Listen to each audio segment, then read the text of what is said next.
Hello everyone, आप सबका स्वागत है एक और नए ब्लॉग में। मैं गोपी आप सबका स्वागत करता हूं गोपी हरपाल ब्लॉग्स में। तो जो भाई मेरे को नहीं जानते, मैं उनको बता दूं कि मेरा नाम गोपी है और मैं 1-1.5 साल से यूरोप में इंटरनेशनल ट्रक ड्राइवर का काम कर रहा हूं। तो मैं बहुत सी वीडियोस बनाता हूं यूरोप के रिगार्डिंग, आपको इन्फॉर्मेशन भी देता हूं और ट्रकिंग व्लॉग्स भी बनाता हूं। नई नई जगह पे जाके एक्सप्लोर करता हूं, आपको भी दिखाता हूं। तो बने रहिए मेरे साथ इस वीडियो में। अगर आप चैनल पे पहली बार आए हैं तो चैनल को सब्सक्राइब कर लीजिए, क्योंकि आज एक बहुत अच्छी न्यूज़ देने वाला हूँ आपको। तो दोस्तों, गुड न्यूज़ ये है कि अभी शेंजन में 27 कंट्रीज़ नहीं है, 29 कंट्रीज़ हो गई हैं। वो कैसे, वो आपको बताता हूँ। आप ये वीडियो पूरा देखिए, आपको पूरा पता चल जाएगा। से जो भाई हैं वो मेरा व्लॉग का वेट कर रहे हैं, तो मैं सबसे माफ़ी चाहता हूँ, क्योंकि कुछ काम ऐसा था कि मैं व्लॉग बना नहीं पाया, कुछ बिजी स्केड्यूल चल रहा था।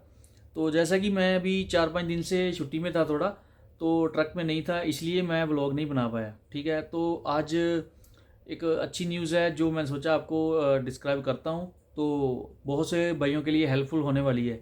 तो वीडियो को पूरा देखिए। आज मैं बात करने वाला हूँ रोमानिया और बुल्गारिया है, तो उसके बारे में कुछ अपडेट आपको बताने वाला हूँ, तो बने रहिए मेरे साथ इस वीडियो में। तो जैसा कि दोस्तों, बहुत से भाइयों को पता होगा कि जनवरी 2023 से जो क्रोएशिया था शेंगन का पार्ट बन गया था। उसके पहले 26 शेंजन जोन में कंट्रीज आती थी, तो उनमें से जो शेंजन का वीज़ा देती थी वहाँ पे हम सब लोग जाते थे काम करने के लिए।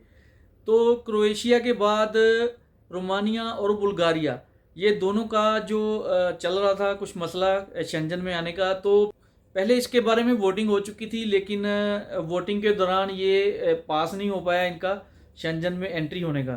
तो उसमें एक तो ऑस्ट्रिया का नाम आ रहा था और एक नीदरलैंड्स, ये दोनों कंट्रीज़ रोमानिया और बुल्गारिया को एंटर करने के लिए राज़ी नहीं थे। तो लेकिन बहुत सी शर्तें, बहुत से जो इनके रूल्स और रेगुलेशन थे, वो सब मानने के बाद अभी फाइनली ये डिसीजन आ गया है कि जो रोमानिया है और बुल्गारिया है वो शेंजन में आ चुके हैं। ठीक है, ये नए साल से ऑलरेडी आ चुके हैं, लेकिन उनका जो वीज़ा है वो अभी फ़िलहाल नॉर्मल वीज़ा लग रहा है, जैसे यूरोप का पहले लगता था।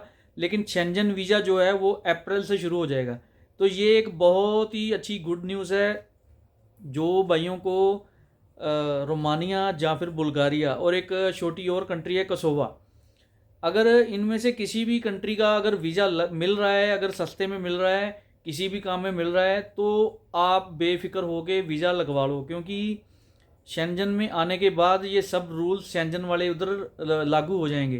तो आपको बहुत आसानी से सब कंट्रीज़ का विज़िट करने का मौका मिल जाएगा, क्योंकि आपके पास शेंजन वीज़ा रहेगा। तो फिलहाल के लिए क्या है कि क्रोएशिया में थोड़ी सी सैलरी कम कम मिल रही थी पहले, तो जब से ये शेंजन में आ गया है तो अभी सैलरी भी बढ़नी शुरू हो गई है।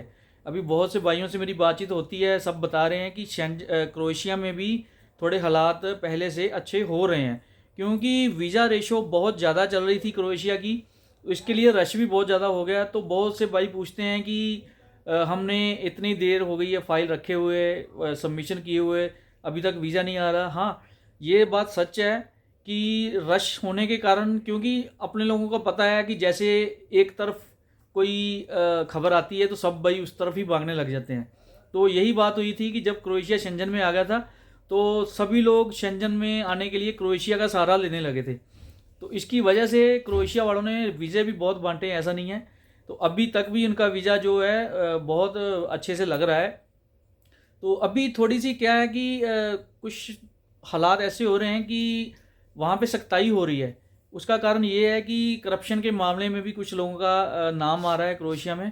तो इसकी वजह से उधर जो गवर्नमेंट है वो कंपनीज़ के ऊपर छापा लगा रही है, उनको उनकी अच्छी तरह से चेकिंग कर रही है, क्योंकि ये जो शेंजन आने का पार्टीशन पास हुआ था उसमें ये शर्तें रहती हैं कि आपको शेंजन के रूल फॉलो करने पड़ते हैं। तो इसकी वजह से क्या है कि जो क्रोएशिया था पहले नॉर्मली चल रहा था, जैसे यूरोप की एक नॉर्मल कंट्री थी, जब शेंजन में आ गई तो शेंजन के रूल्स वहाँ पे लागू हो गए। तो इसकी वजह से वहाँ पे जो ब्लैक लिस्टेड कंपनीज हो रही हैं, उसका कारण ये है कि वो गलत काम कर रहे थे, उनके ऊपर करप्शन का लग रहा था नाम, कि वो पैसे लेके ऐसे वीज़ा बांट रहे हैं। ठीक है। तो इसकी वजह से भी ये चीज़ें हो रही थी। तो फिलहाल क्रोएशिया का अच्छा चल रहा है। जिसको भी क्रोएशिया का वीज़ा मिल रहा है, क्रोएशिया जाने का मौका लग रहा है, तो वो आप बेझिझक क्रोएशिया का वीज़ा लगाइए, क्योंकि शेंजन में तो ऑलरेडी आ चुका है। और रोमानिया और बुल्गारिया, अगर इनमें से दोनों का कोई आपका वीज़ा दे रहा है, आपको कम पैसों में लग रहा है, क्योंकि फ़िलहाल तो अभी कम पैसे लग रहे हैं। और जब से लोगों को पता चल जाएगा, जब ये एजेंट लोग क्या करते हैं, इनको फ़ायदा हो जाता है। जब इनको पता चल गया ना ये शेंजन में आ गया, तो जो लोगों को लूटना शुरू कर देते हैं। इसलिए मैं आपको बता रहा हूँ कि अगर अभी फ़िलहाल शेंजन वीज़ा इशू नहीं हो रहा, लेकिन अगर आपको वीज़ा मिल रहा है रोमानिया और बुल्गारिया का, तो आप मस्त होकर वीज़ा लगा लो, कोई दिक्कत नहीं है। क्योंकि ये बाद में शेंजन के रूल्स लागू हो जाएंगे और बॉर्डर वगैरह सब हट जाएंगे। क्योंकि आपको पता ही है, मैं 2-3 बार रोमानिया भी जाके आया हूँ, मैं ट्रक चलाता हूँ। तो रोमानिया में मैंने आपको दिखाया भी था कि बॉर्डर कैसे क्रॉस करते हैं। वहाँ पे चेकिंग होती है। जब हम शेंजन कंट्री से दूसरी नॉर्मल एक यूरोपियन कंट्री में जाते हैं अपना ट्रांसपोर्टेशन लेके, तो वहाँ पे बॉर्डर पे चेकिंग होती थी। उसका कारण ये था कि वो शेंजन में नहीं थे और इधर वाली जो शेंजन में थी, तो वहाँ पे अच्छे से चेकिंग करके फिर वो गाड़ी को निकालते थे। वहाँ पे जो हमारे डॉक्यूमेंट होते हैं, CMR बोलते हैं इसको, वहाँ पे भी स्टंपिंग लगती थी। तो अभी ये अप्रैल से बॉर्डर बिल्कुल हट जाएंगे, क्योंकि हम रोड पे रहते हैं, हमको पता चल जाता है। और वैसे भी ये जो रूल्स हैं लागू हो चुके हैं।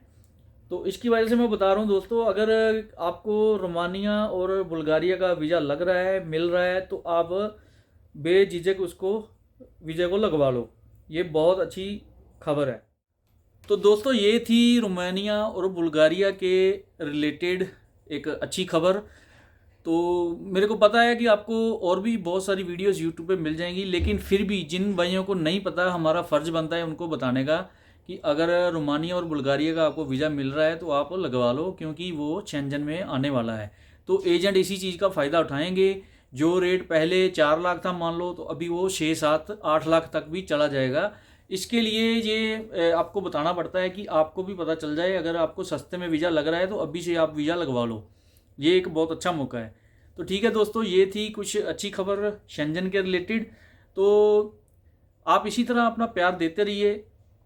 अपने जो ट्रकिंग व्लॉग्स होते हैं उसको भी पूरा देखा करिए, उसको शेयर किया कीजिए, क्योंकि मैं इन्फॉर्मेशन तो देता ही हूँ, साथ में आपको लाइफस्टाइल भी दिखाता हूँ ट्रकिंग का, और अच्छी अच्छी जगह पे भी लेके चलता हूँ अपने साथ।